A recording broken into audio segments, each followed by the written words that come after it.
Hello, everyone. My name is Helen Hicks, and this is Curtis Brooks. And we are coming to you with our first episode of the Jabez Experience. So, basically, we can't, well, I kind of came up with the name, and Curtis agreed to it. But my thoughts in regards to it were because from Curtis and I talking, we wanted to create something that was inspirational, but also guiding for people who are, you're on your life journey and life gets hard for all of us at some point in time. And just having some sense of support, validation, guidance, all of those things, we need that at some point in time. And I was just thinking of, how can we convey that in a name for a podcast show? And then I came across the prayer of Jabez. And it's essentially, the prayer of a man who's in the Bible, whose only entrance or I guess mention in the Bible is about 2 verses long. But he gave this prayer to God, and essentially the prayer was about living a blessed life. And I thought that kind of summed up everything that we really hope to accomplish, by having this podcast, is just helping people to live a blessed life, whatever that may look like for you. You don't have to be religious. You can have whatever belief system that you do and still live a blessed life if you're living according to what you believe in. So, Curtis, I'll give you a moment to speak on that. Yeah, absolutely. Yeah. I thought this name was actually very fitting. I was kind of going back and forth when you first sent it to me. It's like,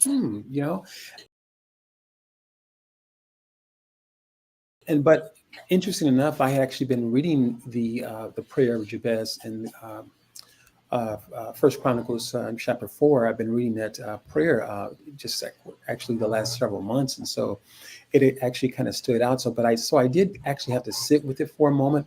But then after I sat with it for a moment, I said, "Wow, this is actually pretty interesting," because it talks about a story that regardless of where you're at in life, as Helen mentioned, each of us have gone through something, but yet the powerful thing I like about Jabez is that he got to a place that he recognized his situation. And at some point, he decided, you know what? I can't do much with this, but I'm going to give it over to the one who can do much with it. So I thought that was absolutely powerful. And I think as you'll see, as we have talked about different topics, we'll discuss again just the power of coming out of your own situation. And I think that in itself is that's absolutely awesome, I think. And I think that it's going to, it just speaks mounds in regards to just who we are as people and always wanting to make progress. And when progress is not made, we've got to kind of go in and do the work. And so I think that's the Jabez Experience was an absolute wonderful name. Okay, awesome. So, those of you out there who are not familiar with the prayer of Jabez, however you want to pronounce it, I'm not even sure what the correct pronunciation is. So, but the prayer is very simple. It's, "Oh, that you would bless me indeed, and enlarge my territory, that your hand would be with me, and that you would keep me from evil, that I may not cause harm." So, when I look at that, and yes, I read the book and I have that author's interpretation verses. When I take that, apply his definition, but also apply my own application to it, what I pull out of it is the first two lines: "Bless me indeed and enlarge my territory," are about please provide for me, and then the third verse is that your hand would be with me. It's saying, please guide me. Right. And then the fourth line of that is to keep me from evil. It's saying, please protect me, and so I just felt like that was so, so fitting. And interesting enough, in the book, the author leaves out the very last line, which is that I may not cause harm. And I don't understand why the author left that line out, because I think that is powerful, that is powerful to say, hey, I'm asking you to provide for me, Right, to right. guide me, and to protect me so I don't cause harm, not just to other people, but to myself. To Absolutely. say that if you are in this with me, if you have your hand in every part of my life that I need, provision, protection, guidance, everything that I need, if you are involved with everything, Right, right. I won't cause harm. So Hmm. I just thought that was like really powerful. I don't know why the author left the last line out, but Hmm. just to kind of explain that prayer. So if some of you are wondering, well, how is this prayer even applicable to living a blessed life? And like, if God is in every single part of your life, how Yes. are you not blessed? Absolutely, absolutely, absolutely. Yeah, that's interesting in itself, because I did read the book, and this has been many, many years ago. I haven't read it recently, but as I mentioned earlier, I've just been reading the scripture from the Bible. But to hear that he left that part out, actually I hadn't even thought about it. It's been so long since I read the book, but to hear that he left it out, that is very interesting because just as you said, I think at the end of the day. Um, uh, Life happens to us a lot of times, and because life happens, we can, I guess, eventually or inevitably do the wrong things, or even say the wrong things in our own minds, or we're thinking the wrong things, and it can really put us in a sour place, if you will, and uh, uh, and for sure to just cause us to be out of alignment with what He's asking God for. That is our introduction or welcome to our show. And we hope that you continue to come back and tune in with us and hopefully take away nuggets of wisdom from each time that we sit down together. So, this being our first episode, we are going to start off with a topic that Curtis has chosen, and it is Men of Introspection. Hmm. So, Curtis, go ahead. Like, tell us what you want us to know about Men of Introspection. All right. Well, thanks, guys, for listening in, and thank you, Helen, for the nice introduction. Uh, in regards to this introspection for men, I am a men's life coach. I've been helping men for quite some time now, and I realize that even before I can help anyone else, as Helen would probably testify to that, you have to help yourself.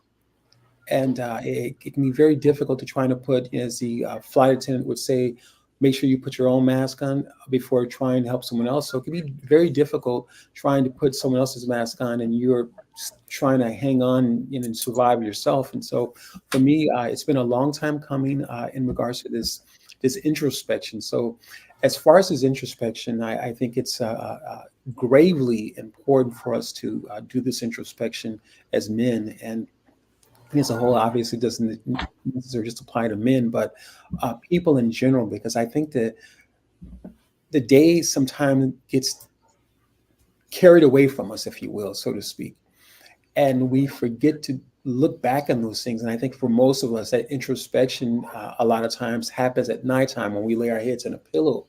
But I would caution for a lot of us as men to really pause, because sometimes you just have to pause in life and do that introspection and look at, how, even ask yourself the question. I often ask myself the question, even right before I'm lying my head down on the pillow, and even throughout the course of the day. How was my day? How did I talk? How did I respond to that person on the phone and things of that nature? Again, how is my behavior as it relates to how I'm dealing with other people?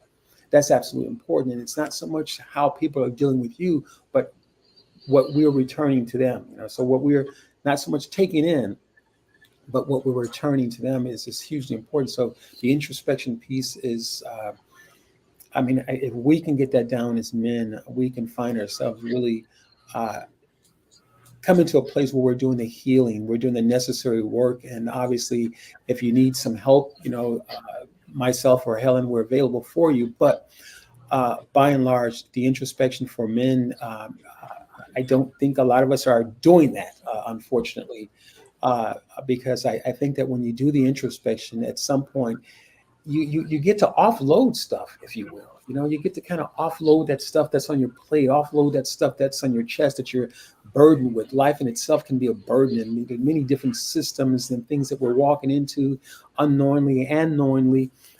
Life can be just full of a lot of pressure and these small nuances that we are having to deal with. And, you can only, at some point, the water stops rolling off your back. It's not as fluid as it used to be at one time. So there's some times where there's a buildup at some point. And I think that for this introspection for us as men, it is absolutely imperative that we make a decision throughout the course of our day to offload some of the stuff that we've picked up along the way. And you'll find that when we are doing the introspection, a lot more stuff comes up. And I think that a lot of times when we're not doing the introspection, because we're not doing it, there's a buildup, and we have a tendency to, again, find ourselves in these crazy places, much like Helen was talking about the last sentence of the Jabez prayer. It was left out that at the end of the day, we have to say, Lord, protect me from doing things that I should not be doing. And I think that when we're burdened down as men, we can find ourselves in some awkward places because, again, there are all kinds of different things pulling on us, just throughout the course of the day, different things that are pulling on us. And we're pulled in many, many different directions. And thoughts are coming, going, and sometimes, again, that introspection. A lot of times, not just sometimes, but a lot of times, that introspection is going to help us put things into a different perspective. Because sometimes when things are just given to us, it has a tendency to look maybe kind of abstract, and at some point we need to be able to make sense of it. That's right. Okay. Thank you for that. So I want to kind of go on a little bit more. Sure. Because what I often see in clients. So, by the way, people, I'm so sorry. I didn't give a full introduction of myself. I'm a licensed professional counselor. I've been in the mental health field for almost 30 years now. So I've talked to a lot of people. I've met a lot of people. I've been in a lot of different situations. I've been a therapist in various different situations. So I definitely have a lot of professional experience in my background. I'm also the mother of 5 sons. So when I talk about parenting, please understand there's experience behind that too. So, indeed. Coming back to reflection, because I want to make the distinction between reflection and ruminating. Because a lot of times I have to help pull clients out of ruminating. So reflecting is you being able to look back on your day and see how you can help yourself, but ruminating, it becomes a time where you're constantly thinking about what you did wrong, the wrong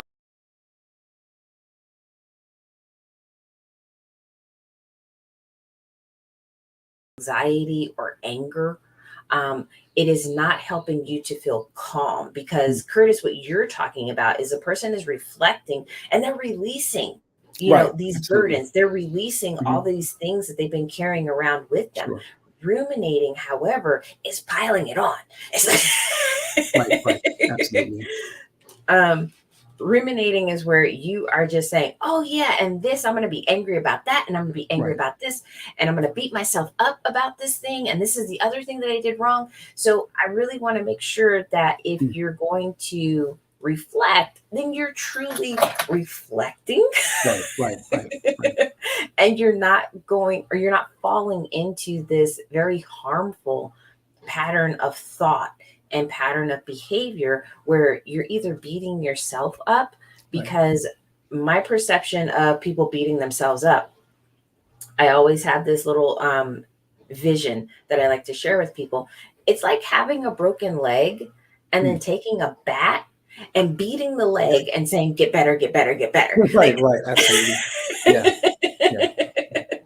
Beating yourself up, it's never going to help you. You're never going to get better, and it's only going to slow down any progress that you are making. So I just want to make sure, hey, reflect, Think about, Right. what you want to release from your day. Think about what you want to carry with you to the next day because it's helpful, value in it.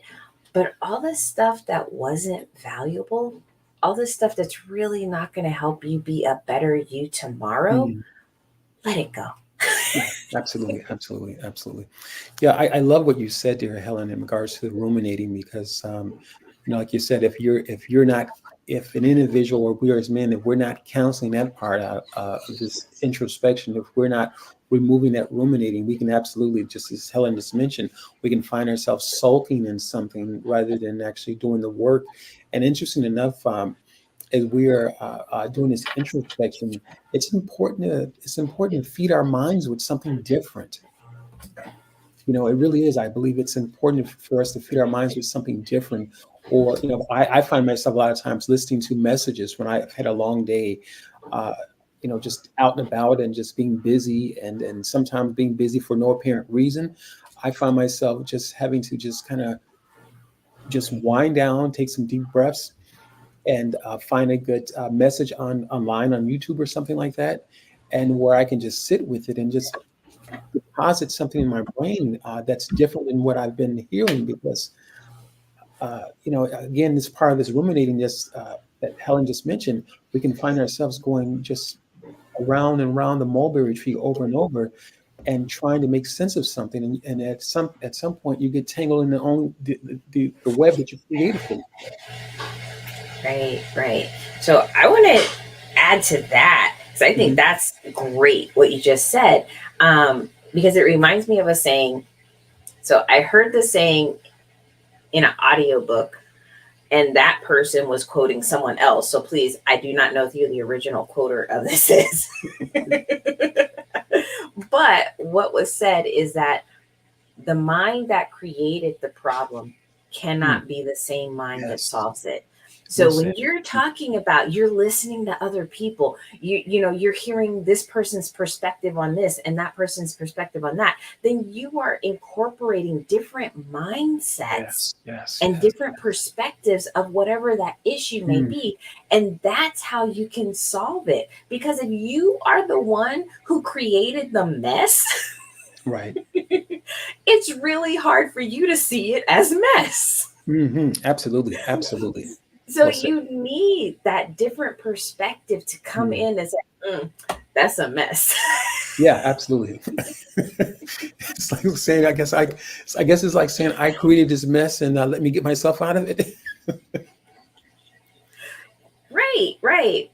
But I mean, with within that, because I don't want people to feel alone. I Mm. don't want people to Yes. feel like, well, I did this, so I alone have to get me out of it. Because we're Mm. saying kind of the opposite of that. We're saying, hey, if you're stuck seeing the world this way, you need somebody who sees it this way in Absolutely. order to help you. Absolutely. Absolutely. Absolutely. Yeah, that's very interesting, Helen, because I think ultimately we create this web, this massive web. Uh, you know, I guess it's like moving to a new town, and you're an individual moving to a new town or city, unfamiliar with it, but here they find themselves uh, comfortable to a point where, oh, I know where the McDonald's is at, I know where the restaurant is at, whatever the case might be, comfortable enough to go out there and find it. But when they head out on their journey to find this restaurant, all of a sudden they made a wrong turn, and it's yet another wrong turn after that, yet another wrong turn after that, and they just find themselves in some kind of maze at some point, and just having difficulty to get out of that maze. And as Helen said, that's why we're here, and it's definitely helped. And you're absolutely not alone in that, because I think we've all been there. We have all been there, and that's an important thing to understand and know that, as Helen just mentioned, when you're in a maze or a mess that you may have created inadvertently, unintentionally, as it may be, you first have to recognize that you're there, and then have the courage to ask for help, and not allow yourself to be, or place yourself in a situation where you're feeling shameful about asking for help. Wow. That's another good thing that you just mentioned. Shame. Yeah, this is going to be a great podcast. I'm excited that we finally connected. No, I'm serious. I'm excited that we finally connected. I think great minds absolutely think alike, and yeah, so I'm truly looking forward to many podcasts from here. Oh, thank you, thank you, thank you. I'm looking forward to this as well because I'm just excited about the conversation. Yeah, yeah, me too, me too. That's yeah, absolutely. So yeah, you mentioned shame, Shame. and man, shame is so cyclical.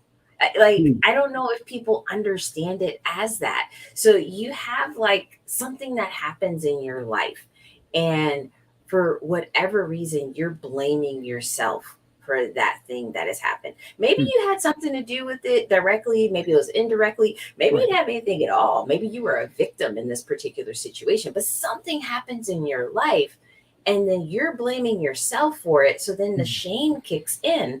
And because you now feel ashamed of it, you now engage in behaviors that solidify that shame. Absolutely, And absolutely.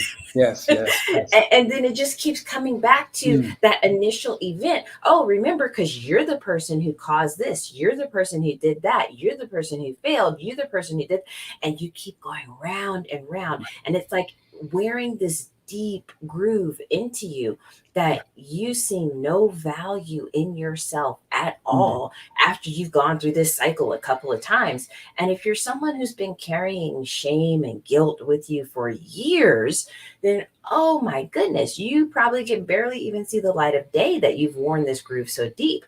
Mm. But Yeah, yeah. I want to help people move away from the shame because it's not helping you.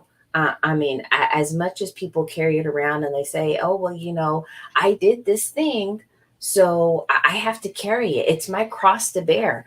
Um, Mm. Interesting. but that's where self forgiveness comes in.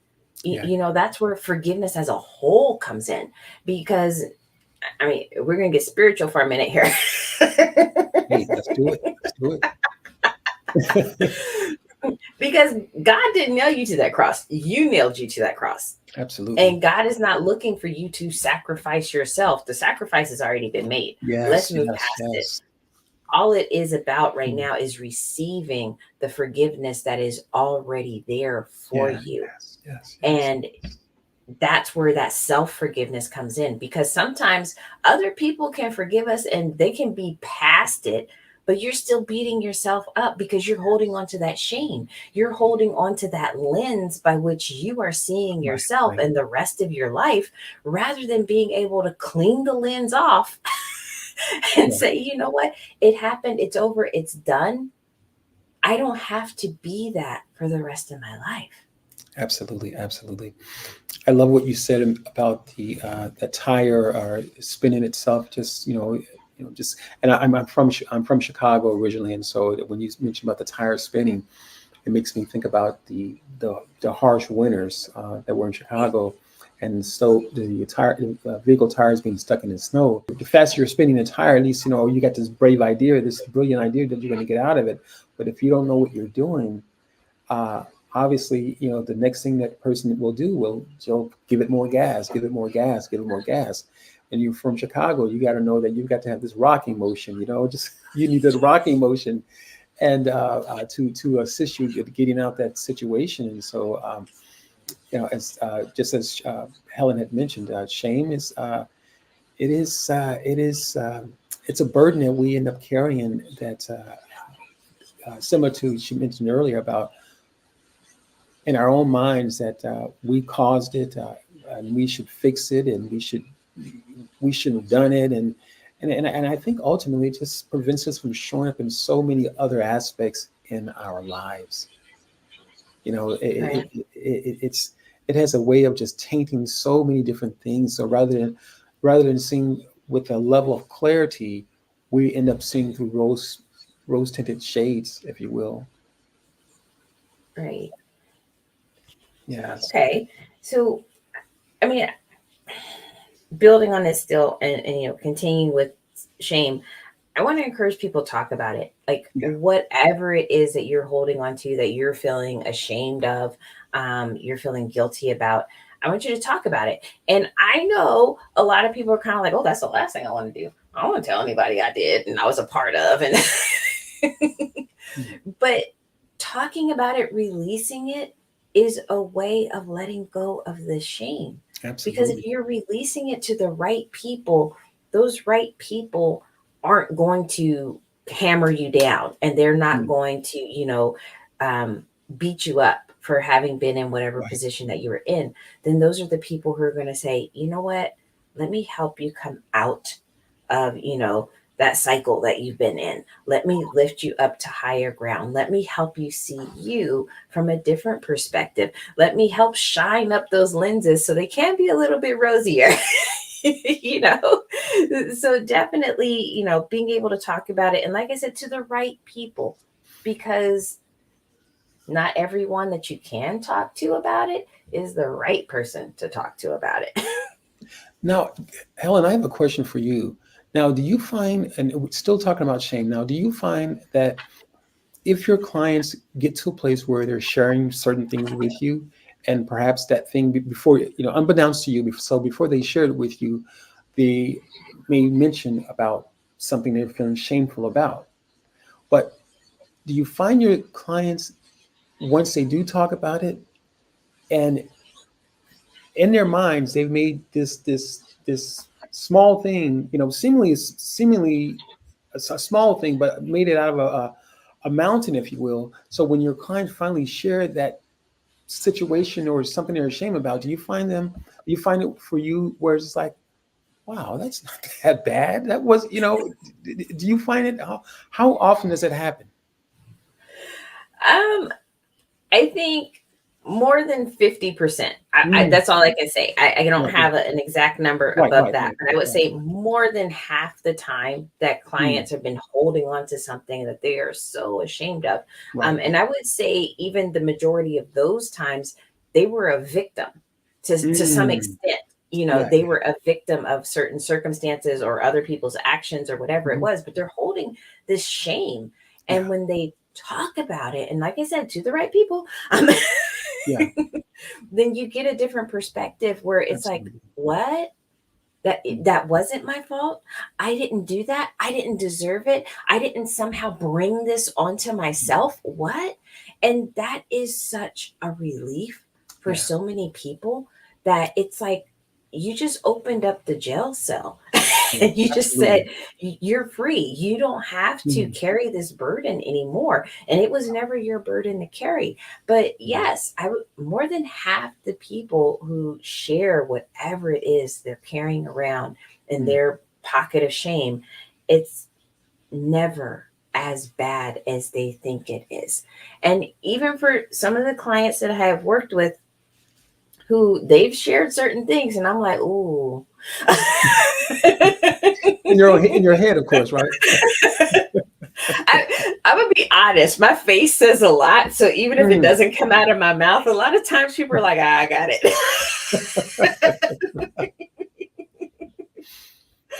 So even for sometimes people, they share certain things that they did. It's still, I know it's still not helpful to beat anyone up and to add judgment to that.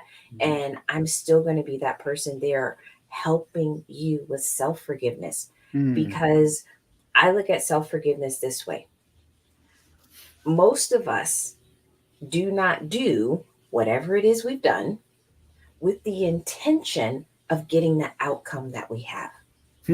well said, well said. And because you didn't do it with the intention of getting that outcome, you need to forgive yourself, Mm, because it wasn't with knowledge, it wasn't with the insight. It's not that somebody came with a crystal ball and said, okay, if you say this, this is what's going to happen. And you said, okay, I'll go for it. that's, mm, that's not what happened. So right, forgive yourself for not knowing what the outcome was going to be, not knowing who was going to get hurt, not knowing the burdens that were going to follow, not knowing whatever it was. Forgive yourself. right, right, right.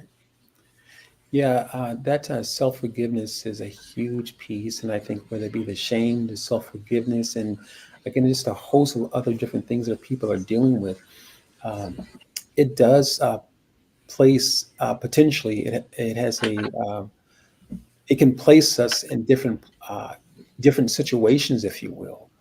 As Helen mentioned, that last part of that Jabez prayer that was left out in the actual book, it is hugely important when you think about it because, as I mentioned earlier, a lot of times when things happen to us in life, and again, whether we were in the wrong place at the wrong time or just didn't lack certain knowledge on some level, and we found ourselves in a situation, or we trusted a relative or something, just any situation where is that when we're not operating at our fullest or our best potential, if you will, uh, removing the shame and we're not dealing with the self forgiveness. We've forgiven ourselves. We can show up confidently, but when we are dealing with those things, because the way we show up, the burden that we are wearing, because you can see the burden, believe it or not. Sometimes you can see the burden that people are wearing, and it can absolutely put us in a place where our judgment is poor. And so that last part of that Jabez prayer is absolutely powerful to ensure that we're not doing harm to ourselves, because doing harm to ourselves is not, as Helen mentioned about the broken leg, and you're beating yourself with the bat and saying, get better leg, get better leg. Uh, it's essentially the same thing. Whereas that, again, because we are either in shame or dealing with uh, unforgiveness concerning a situation, be it happened to us or we did something wrong that offended someone else, because we're walking in those spaces, there has a tendency to be poor judgment, poor timing, poor execution on certain things. And we can find ourselves in situations where we're doing harm to ourselves, again, inadvertently as it may be, or unintentionally. But that's what happens because our vision is skewed. It's hard to see correctly when you're wearing all those things.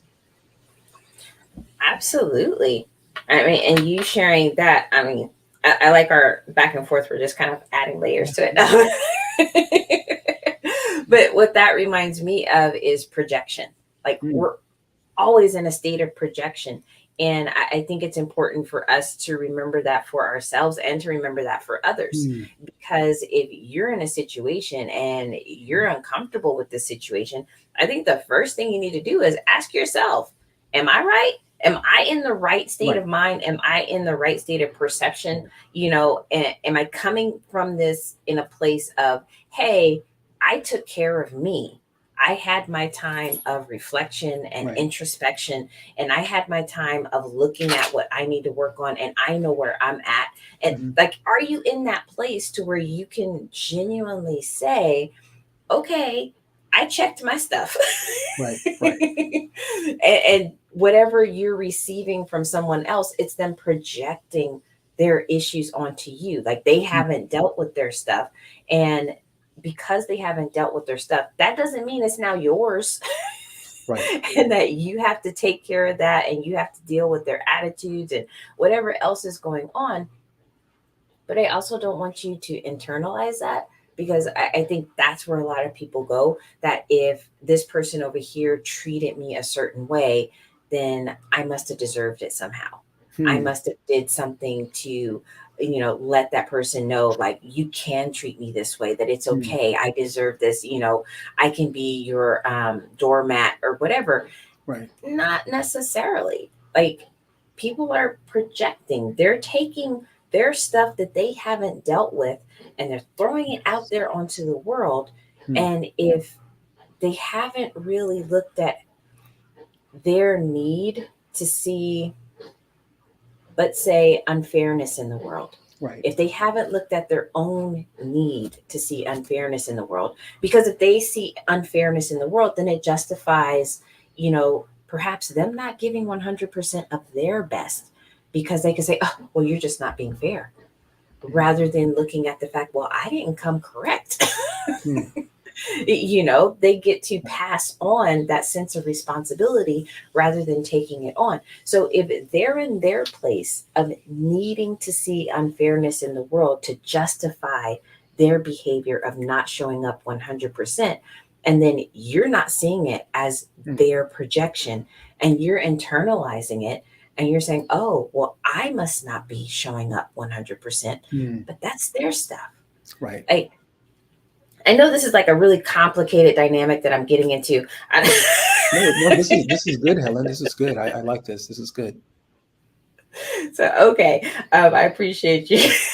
No, seriously, this is good. I like this. Yeah. So, but yeah, I mean, I just like the flow that we started off with, like reflection and introspection, and how if you're doing that and you're building yourself up, you're doing that Mhm. correctly so that you're building yourself up, then you can show up and you can interact with people in ways that's healthy for you and Absolutely. it's healthy for them. And then it Absolutely. also protects you from taking in somebody else's stuff. Yes, yes, yes, yes, absolutely. Yeah, it is absolutely essentially like building a fence or some kind of border or setting some kind of parameters and say, hey, you know what?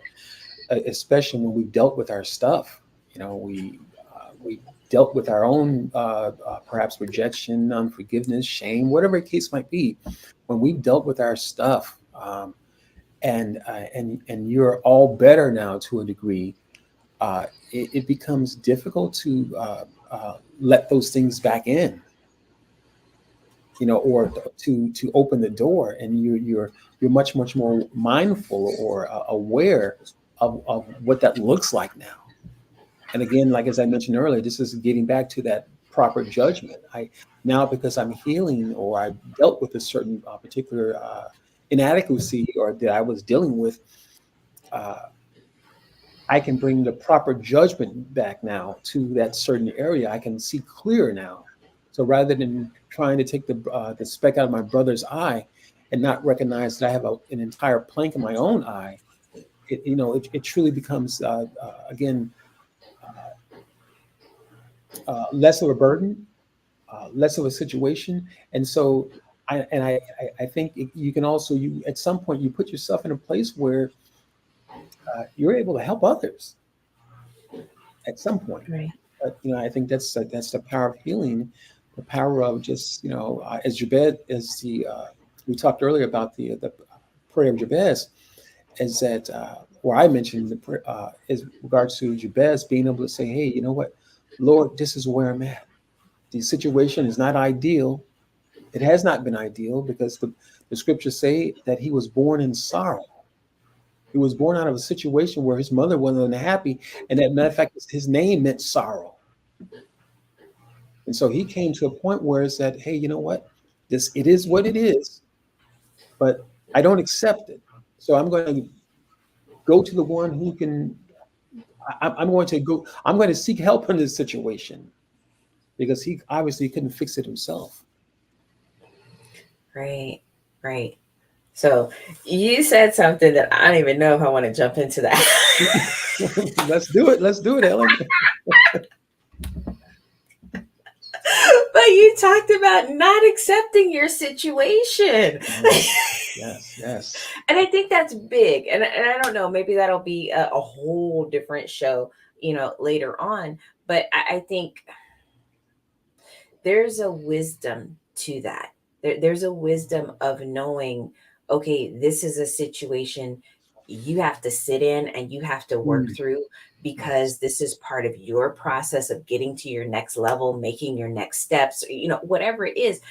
And there's a difference between that and a difference of being in a situation where it's like, girl, you got to move. Yeah, yeah, You can't just yeah. sit. This is, gather your stuff Yes, yes, yes. and put yourself Get in the a different.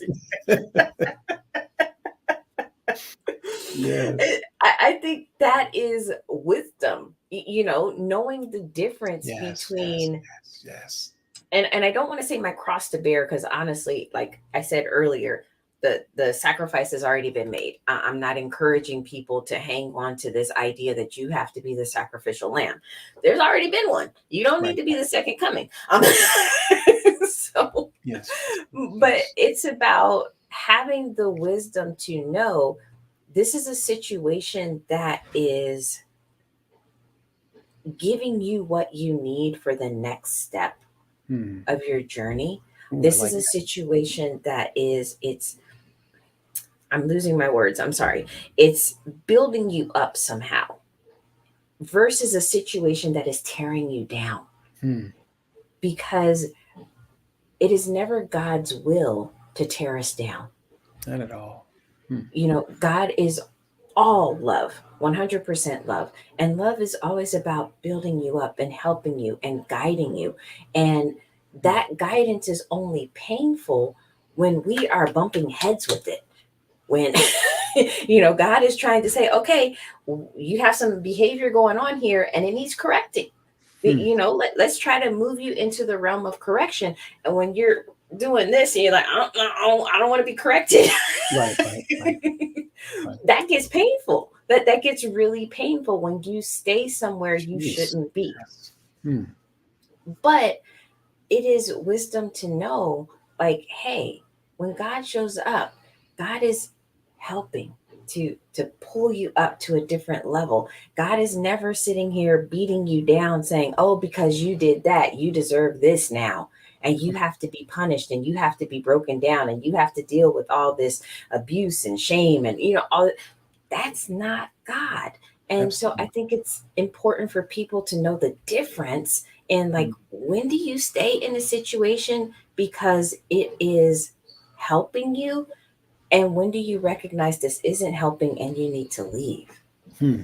Yeah. Yeah. Yeah. That's a lot there, Helen.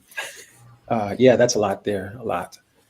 It's interesting because just recently I did uh, a LinkedIn audio event, and I mentioned how how the body wants to heal itself, and I like what you said. In regards to just God is love. He's 100% love. He's integrity, and so he never ever stops being love. And I think the important thing to understand in that is that in order for a lot of us, in order for us to get to a place where we are having to uh, put the situations that we've dealt with or the challenges that we've dealt with and begin to perhaps align those things and prioritize those things, if you will, there has to be a level of peace. And I say to a lot of the clients I work with is that even, and this is the wonderful thing, and this is what the scriptures say too, even if you don't believe in God, even if I'm not mistaken, I believe Jesus said this. Even if you don't believe in Him, He says, believe the word. So when the word is sown, when I say sown, I mean if you believe in something, uh, let's say emphatically, you believe in something and really deeply, and if you believe in that, you have faith in that. So even if you don't believe in God, know that the word produces after its own kind. So peace is very interesting, as with words in themselves. Very interesting because if you ask for peace and God is love, He's always moving. There's always progress with Him, and He's moving us towards peace. And the interesting thing about peace, a lot of times in the midst of peace, our stuff shows up. Our stuff shows up as sometimes feeling like an infraction against peace. But it doesn't mean that God isn't there. He's still with us, working towards peace. But it's about us having to place that thing, as Helen said, we don't have to be the second coming. So it ends up us sacrificing, making a sacrifice to the one. When I say sacrifice, let me explain, meaning that placing that item, that thing that we're dealing with, as Jabez, as he did. God, I trust you with this situation. So essentially, he taken his situation, recognized his situation, and he placed it at his feet. He entrusted God with it because he Right. couldn't change it himself. So peace has to be peace. And so in order for it to continue being peace, peace is never not going to be peace. You can't sow apple seeds and get oranges.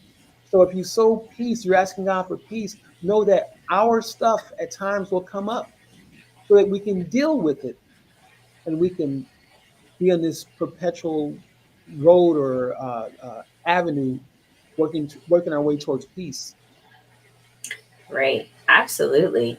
Thank you for that. 'Cause that really adds to, what I was saying about the different situations, because, Sure. maybe you're in that situation because it is helping you to see how you are disrupting your own peace. Yes, And absolutely. you need to be made aware of your behavior and your contributions so that you can correct that. And, Yes, I 100% believe that, because God is love, all he wants to do is correct those yes. things in us Yeah. that are Mm, separating us mm, from what he has for us. yes. Um, all God wants is goodness for us. Yes, yes, absolutely. But sometimes we get caught up in, the way we see things and the way we want to do things, Yes. and it separates us from his will and that path that's been Mm. set before us. So sometimes we need correction, and it's not always comfortable. It's interesting too, Helen, as you said about this correction, because it makes me think about as the children of Israel were in the wilderness, uh, and then doing my research, Canaan was not that far from them. It was actually, and if I don't want to give you numbers because I don't want to misquote it, but anyways, it wasn't that far from them. And so the Bible says that they wandered in the wilderness for 40 years. And obviously they were tripping over a lot of their own stuff, you know, Right. tripping over their own situation. And whereas that their the object of where they were trying to get to, object obviously is God, but the place where he was trying to take them to and give them a new life and a new mindset, if you will, was not that very far. And so I'm saying that to say is that oftentimes that, as Helen mentioned, the correction, and that's why I love what she said, the corrections oftentimes is really, it can just be, the correction can be apologizing. Right. The correction can be apologizing. Correction could be admitting that you're wrong about something.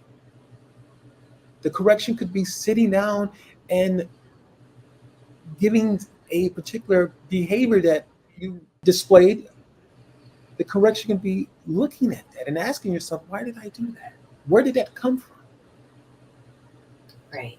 And eventually getting back on the right track. So, you know, the correction is absolutely important, but a lot of times the correction, it's not necessary that we're changing an entire career.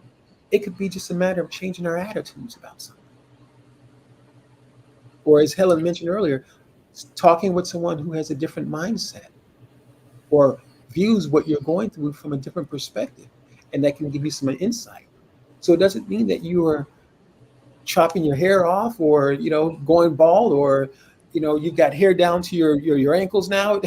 It doesn't mean any of that. It just means that a lot of times the corrections that God gives us, and I'm not saying it's always that way, but I believe that a lot of times that the correction that he gives us, they're not big corrections, but sometimes our resistance to the correction, it makes it seem like it's so big, and it's just a matter of just saying, Lord, let thy will be done.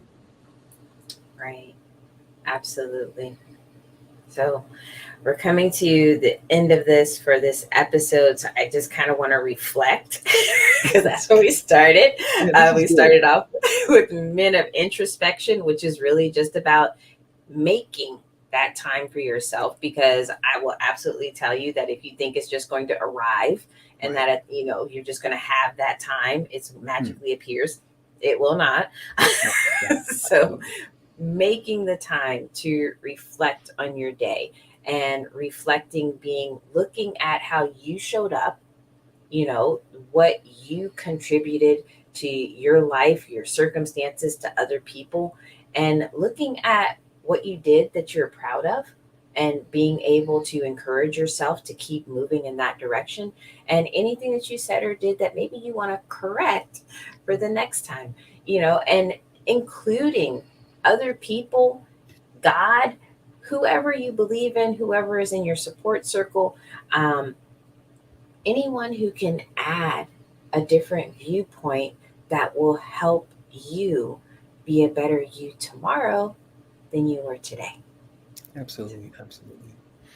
Yeah, and I would just piggyback on what you just said, Helen, in regards to the, as you said, we started off with the introspection, and obviously that's something that we all need to do, men and women alike. Something that we need to just really be mindful of, and that without that introspection, as I mentioned earlier, because life just has a way just placing so many burdens on us, and as just Helen just mentioned, uh, this place of introspection is not just going to come to you. You've got to make time for it. You got to be deliberate about it, and because just face it, time gets away from a lot of us, and so we can find ourselves again in a situation where we have not done that introspection, and then next you know we are misjudging a situation where it was just maybe a small fix or a small correction that needed to take place, but because our lack of introspection, we can find ourselves perhaps in the wrong place at the wrong time, or just being burdened with just a series of thoughts that are just taking us uh, in a different direction. So, Right. Right. Well, thank you so much, Curtis, for our topic for today. And thank yeah, you, everyone out there who is listening. And I hope that you are pulling nuggets of wisdom and pulling things from this that help you to move on and to live your blessed life. And we hope to hear back from you and see you again next time. all right, ciao, everybody.